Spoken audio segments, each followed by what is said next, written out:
Bienvenue dans l'émission Saveurs divines. Cette bonne nouvelle du royaume sera prêchée dans le monde entier pour servir de témoignage à toutes les nations.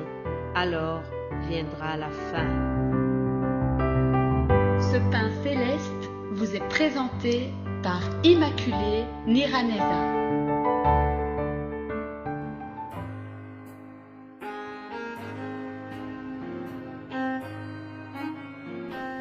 Shalom, shalom, bien-aimés à l'écoute de cette émission, que la paix de Christ soit avec vous.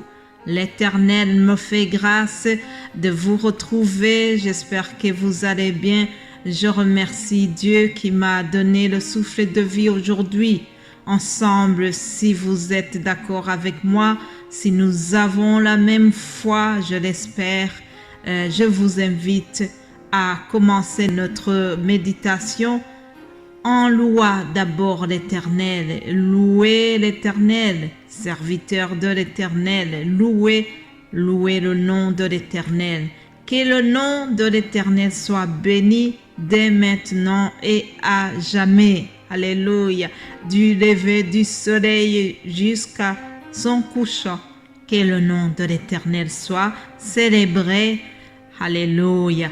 Ce sont 3 versets du psaume 113.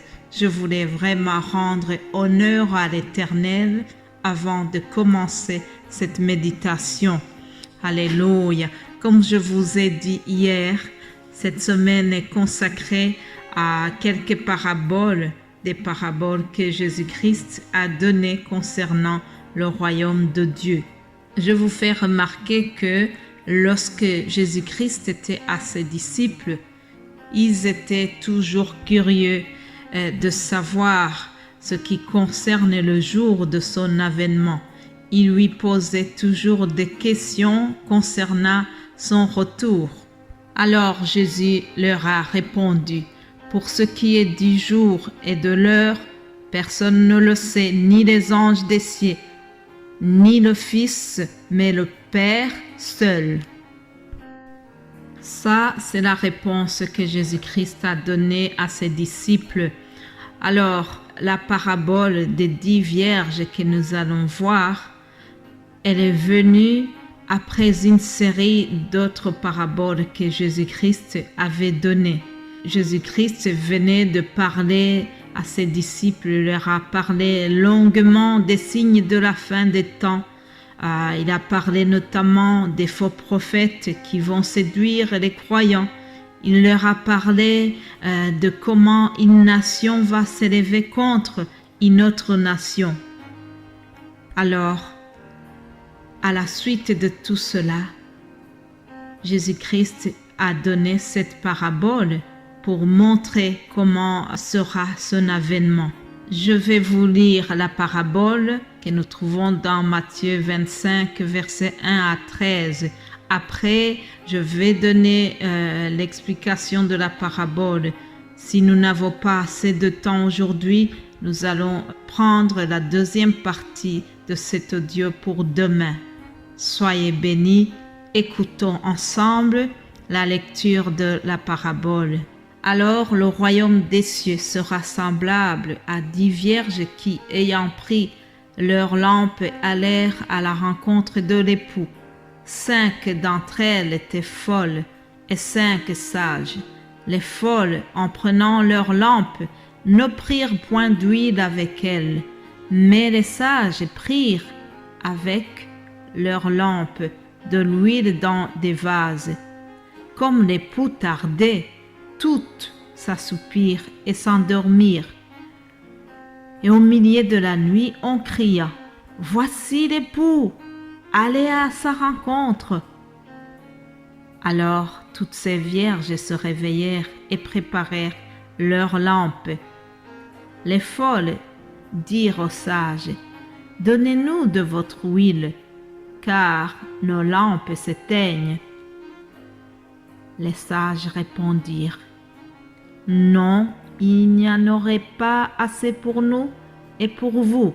Allez plutôt chez ceux qui en vendent et achetez-en pour vous. » Pendant qu'elles allaient en acheter, l'époux arriva. Celles qui étaient prêtes entrèrent avec lui dans la salle des noces et la porte fut fermée. Plus tard, les autres vierges vinrent et dirent: Seigneur, Seigneur, ouvre-nous. Mais il répondit: Je vous le dis en vérité, je ne vous connais pas. Veillez donc, puisque vous ne savez ni le jour ni l'heure. Que Dieu nous aide. Bien-aimés en Christ, nous devons d'abord noter une chose.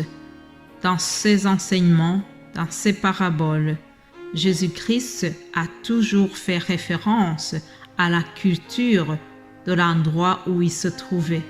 Jésus-Christ a utilisé le vocabulaire du moment, le vocabulaire des personnes à qui il s'adresse. J'imagine que si Jésus-Christ était là aujourd'hui, dans son langage, on trouverait des termes comme le Zoom, on trouverait des termes comme Internet, le Wi-Fi, la salle des conférences, le culte en direct, le culte en live, le culte à la maison, etc., etc. Et donc, dans cette parabole des 10 vierges, Jésus-Christ va faire la référence à la culture hébraïque. Dans leur culture, la cérémonie du mariage avait un ordre à suivre. Il y avait une période de fiançailles et de paiement de la dot. Puis, le point culminant des noces juives se situe lorsque l'épouse entre dans la maison de l'époux et devient membre de sa famille. Il y avait donc 2 cérémonies, il y avait 2 coutumes.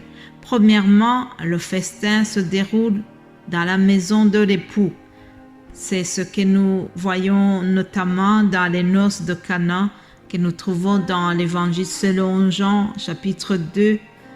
Vous pouvez voir ce qu'on dit dans ces noces.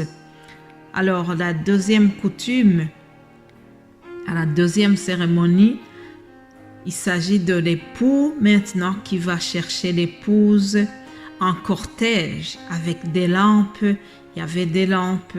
La cérémonie se déroulait pendant la nuit.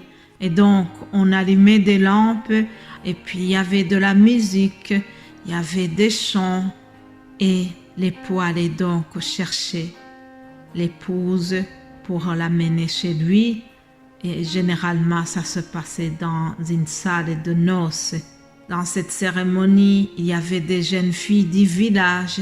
Ces jeunes filles du village, on pourrait les comparer aux demoiselles d'honneur d'aujourd'hui. Alors, ces filles pouvaient venir se joindre au cortège qui va chercher la mariée. Elles étaient donc admises à ce cortège et il ne fallait pas nécessairement avoir une invitation particulière. La seule condition, il fallait qu'elles soient quand même bien habillées, qu'elles soient en tenue de fête. Et il fallait aussi surtout qu'elles aient leur lampe, puisque la cérémonie se déroulait pendant la nuit. Chacun devait apporter sa lampe. Alors, dans cette parabole de Matthieu 25, nous voyons Jésus qui met en scène 2 groupes de jeunes filles qui viennent attendre le cortège de l'époux. Parmi les filles, il y en a 5 qui sont sages et d'autres 5 qui sont folles. Chers amis, ces 2 groupes, ça symbolise des croyants, des chrétiens qui attendent tous le retour de Jésus-Christ. La suite de cette parabole nous montre qu'il y a eu le retard de l'époux, il y a eu l'endormissement, ils se sont endormis. Certaines sont allées chercher de l'huile et puis au retour, c'était trop tard. Bien-aimés en Christ, demain, je vais continuer en vous expliquant, en essayant de voir ensemble ce que symbolise ce retard, ce que symbolise le fait de s'endormir et le refus de partager de l'huile. Toutes ces notions, nous les voyons dans cette parabole, mais comme le temps est terminé, je ne voudrais pas condenser ces informations. Demain, je prendrai le temps de les détailler à l'aise. En attendant, je vous souhaite de passer une excellente journée. Que Dieu vous bénisse abondamment au nom de Jésus-Christ. Amen.